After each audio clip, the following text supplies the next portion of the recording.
Hello and welcome to the Devon Man Shed, and welcome to my channel. Weathering powders. Now this is something I've been using ever since I've started building tanks. I do find tanks shouting out to be weathered because if you build a tank it can look a bit clinical and a bit toy-like if you don't weather it. And I came across a bloke on YouTube who was using these artist pastels. He was crushing them up and using them as weathering powders, which I thought was a good idea, especially when you take into account the expense of them when you buy them off the shelf in a model shop. It's something like your paints. You have to have a vast array of shades, so it can be quite expensive. Anyway, I went out and bought a cheap Chinese pack of pastels, and I followed his procedure for creating them into a powder, and I found them really good. I tend to just weather my tanks. My planes, I've attempted to weather them and I don't get on with it. I don't get the same satisfaction out of it. So all my plane builds tend to be rather clinical, as if they're just about to take off on their maiden flight. So the plane side of it, I don't bother weathering. But my tanks, I get a lot of satisfaction out of weathering those. So what I'm going to do now is just have a chat with you and show you what I've actually bought, and go through with you how I go about creating the powders from them, how I store them, and how I seal them once I've applied them to the models. So I shall see you in the next clip for that. So I'll see you in a minute. Right, what I bought is a box of 24 soft pastels. These are sold in denominations of 12, so you can obviously get a box of 12, 36 and 48. Now I've noticed that the larger boxes, particularly the boxes with the 48 pastels in, they tend to be sold as half pastels. So they're only half the length of these smaller denomination boxes. So you need to be aware of that. You obviously get a lot more different colours buying the larger packs, but they are shorter. Now these pastels are 2.5 by 7/16 in diameter, which in metric terms is 63 by 10. And I don't particularly make a beeline of buying Royal and Langnickel pastels. The last box I bought was a Chinese branded box, and I found them okay. I didn't have any problems with them whatsoever. I paid $8.99 for this. There was a special on and it was free package and postage, so for £9 it was a no-brainer really. And even if you were to take into account the £4.50 package and postage, it's still a cheap way of generating weathering powders. So I've actually gone ahead and crushed these. So this box is actually empty, but I'm just going to show you how they come. They come in this tray. Now what I find is that probably half of these pastels are the main sort of earth colours. In other words, the blacks, browns, greys, and a couple of greens I've had as well for my dioramas. So 12 of them were sort of vivid colours that you probably wouldn't use, but it's always worth keeping a small jar of each one anyway. So what I tend to do with the vivid colours is to put 2 in a bag and crush them and see what sort of shade I get, and then I'll just play around with them to see if I can create a brown, grey or black pigment from them, so they're not wasted. So let's take a look. I've saved 2 behind. These are really vivid colours, these.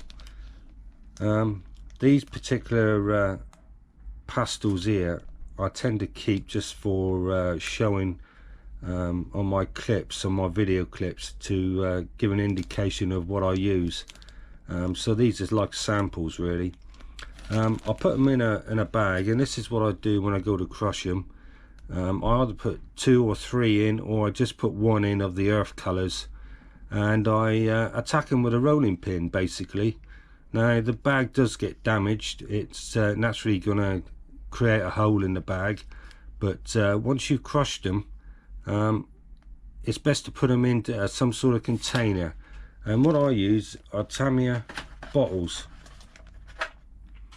I save all my bottles, and this is what I keep them in. Now, one pastel will probably fill that bottle up to the not right up to the rim, but probably to the top of the bottle. So you get a fair bit of powders from them when you crush them up.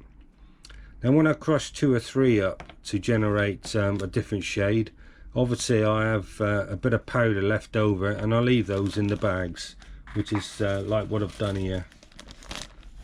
This here was made up of reds and blues and yellows, I think, and it created you know, a nice like mud-like sort of shade. And this is my overfill bag. I filled the a bottle up with this, and then I just go back and top the bottle up with this with what I've got left over. So that's how I generate my weathering powders. And what I have here, let's just move this stuff here.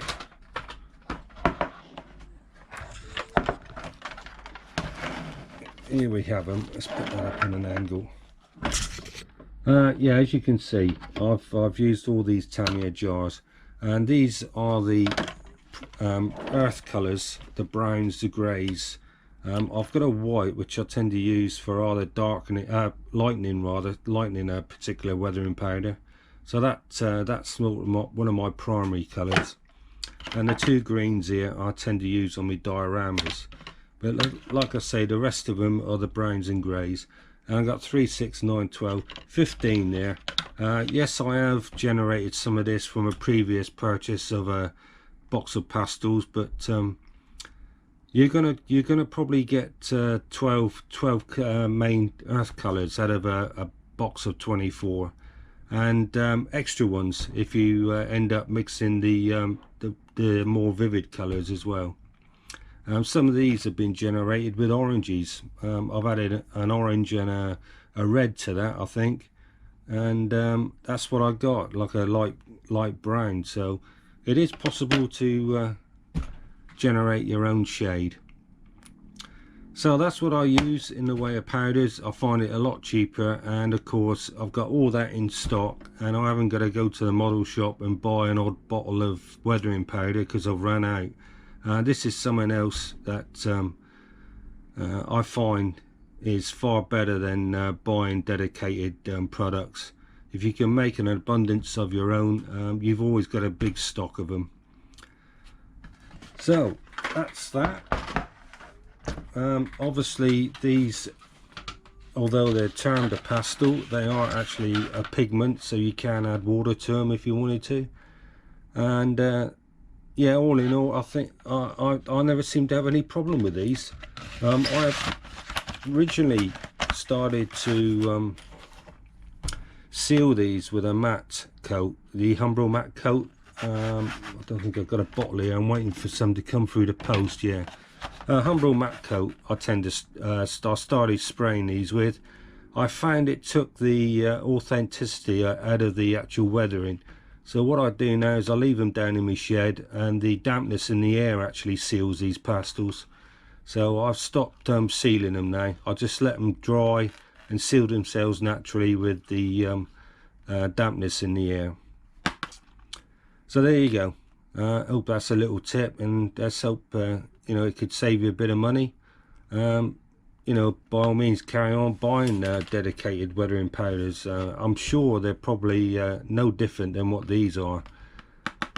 You know, at the end of the day, they're just a crushed pigment. Anyway, thanks for watching, and I shall probably see you soon with another video. I don't know of what, but I'll see you soon. Bye now.